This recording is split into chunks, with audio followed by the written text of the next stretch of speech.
سلام و درود به رفقای عزیز. امیدوارم حالت همتون خوب باشه. بچه من اومدم اینجا با یه ویدیوی دیگه راجع به اوبر. خیلی از من مسیج گرفتم که ما چیکار کنیم، ما چجوری بیایم توی اوبر کار کنیم و سوالای از این موارد.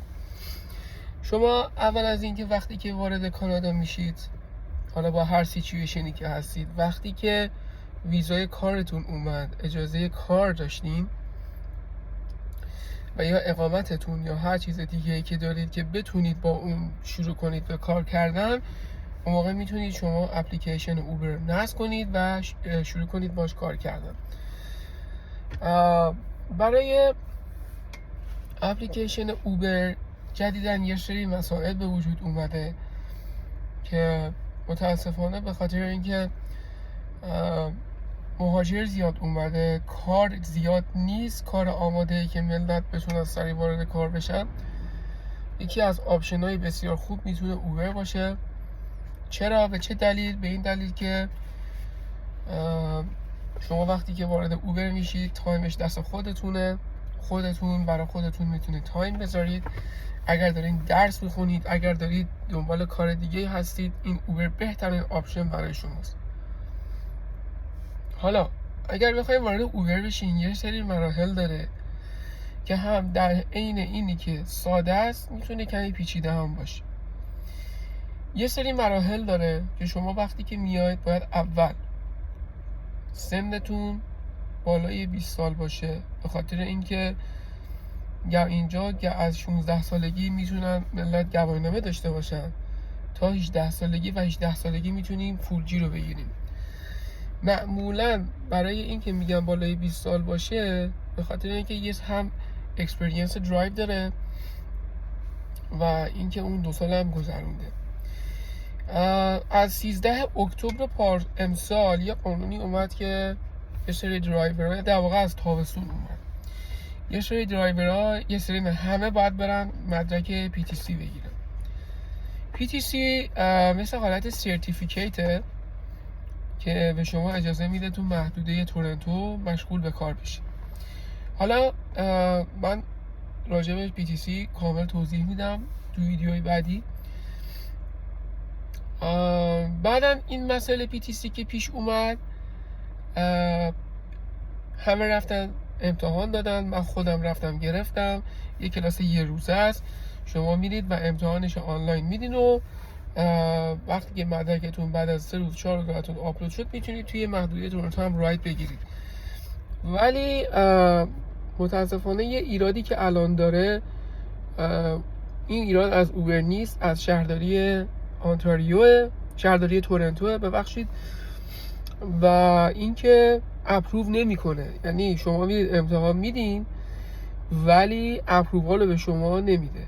در عوضش چی؟ به شما میگه شما باید توی ویتینگ لیست باشی تا ما هر وقت جا خالی شد شما رو وارد این مجموعه بکنیم و PTC تون که آپدیت شد شما میتونید شروع به کار بکنید. برای داشتن کار در اوبر یه سری نکته لازمه که الان بهتون میگم باید چی کار بکنید. بیایم تا بهتون کامل توضیح بدم. بیایم. خب حالا اون مواردی که لازمه چیه؟ یک، داشتن یک گواهینامه فول جی، داشتن یک ماشین مناسب، داشتن یه شماره حساب برای اینکه پولتون رو به حسابتون بریزن، کارکردتون رو، و اجازه کار، و اینکه یک ماشین مناسب داشته باشین. همه اینا رو که داشتین شما این اپ رو نصب میکنید، اینا رو یکی یکی آپلود میکنید. معمولا هر کدومشون 1 روز تا 2 روز طول میکشه تا آپلود، معمولا 10 تا 12 روز طول میکشه. بعد از 12 روز که آپلود شد شما باید برید اپ اوبر، اونجا که رفتین توی نمایندگی اوبر، دفتر اوبر، اپ شما رو وصل میکنن و شما از اون روز به بعد مشغول به کار میشین.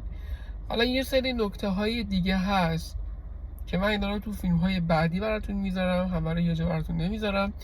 چون زیاد میشه حوصلتون سر میره که چطوری پول بهتری بسازیم، چه ماشینی بخریم خوبه، از کجا بخریم خوبه، چی کار کنیم که کردیتمون بهتر بشه، چه ماشینی بخریم که بتونیم باش پول بیشتری بسازیم و همه اینا منتظر باشید. من ویدیوهای بعدی رو میسازم.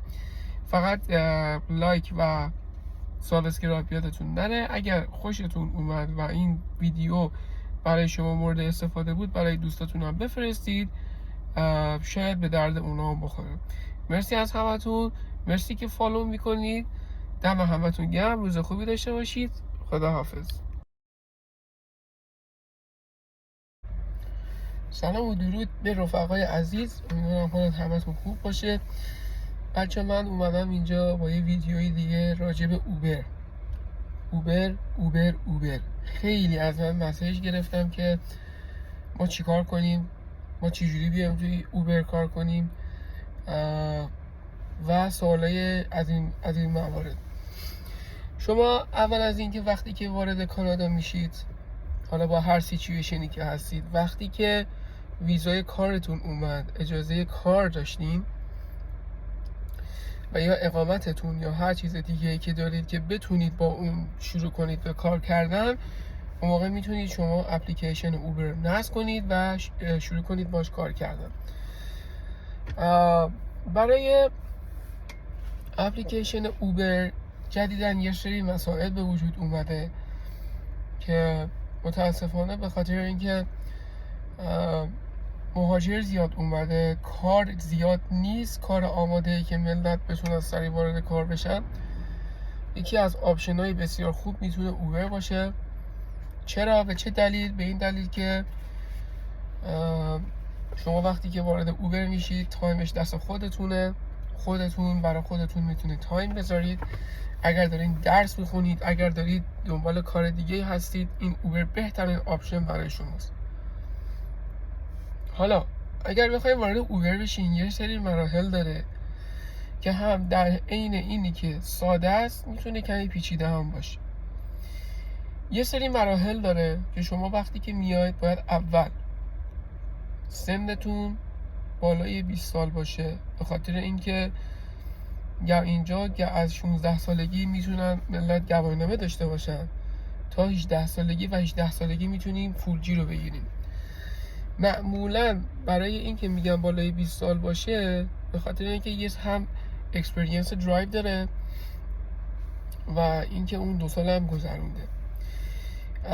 از 13 اکتبر امسال یه قانونی اومد که یه سری درایورها، در واقع از تابستون اومد، یه سری درایورها، یه سری نه، همه باید برن مدرک PTC بگیرن. PTC مثل حالت سرتیفیکیته که به شما اجازه میده تو محدوده تورنتو مشغول به کار بشید. حالا من راجع به PTC کامل توضیح میدم تو ویدیوی بعدی. بعدم این مسئله PTC که پیش اومد، همه رفتن امتحان دادن، من خودم رفتم گرفتم. یک کلاس یه روزه است، شما میرید و امتحانش آنلاین میدین و وقتی که مدرکتون بعد از 3 روز 4 روز براتون آپلود شد، میتونید توی محدوده تورنتو هم رایت بگیرید. ولی متاسفانه یه ایرادی که الان داره، این ایراد از اوبر نیست، از شهرداری آنتاریو، شهرداری تورنتو ببخشید، و اینکه اپروو نمیکنه. یعنی شما میرید امتحان میدین ولی اپرووال به شما نمیده. در عوضش چی؟ به شما میگه شما باید توی ویتینگ لیست باشی تا ما هر وقت جا خالی شد شما رو وارد این مجموعه بکنیم و PTC تون که آپدیت شد شما میتونید شروع به کار بکنید. برای داشتن کار در اوبر یه سری نکته لازمه که الان بهتون میگم باید چی کار بکنید. بیایم تا بهتون کامل توضیح بدم. بیایم. خب حالا اون مواردی که لازمه چیه؟ یک، داشتن یک گواهینامه فول جی، داشتن یک ماشین مناسب، داشتن یه شماره حساب برای اینکه پولتون رو به حسابتون بریزن، کارکردتون رو، و اجازه کار و اینکه یک ماشین مناسب داشته باشین. همه اینا رو که داشتین، شما این اپ رو نصب میکنید، اینا رو یکی یکی آپلود میکنید. معمولا هر کدومشون 1 روز تا 2 روز طول میکشه تا آپلود. معمولا 10 تا 12 روز طول میکشه. بعد از 12 روز که آپلود شد، شما باید برید اپ اوبر.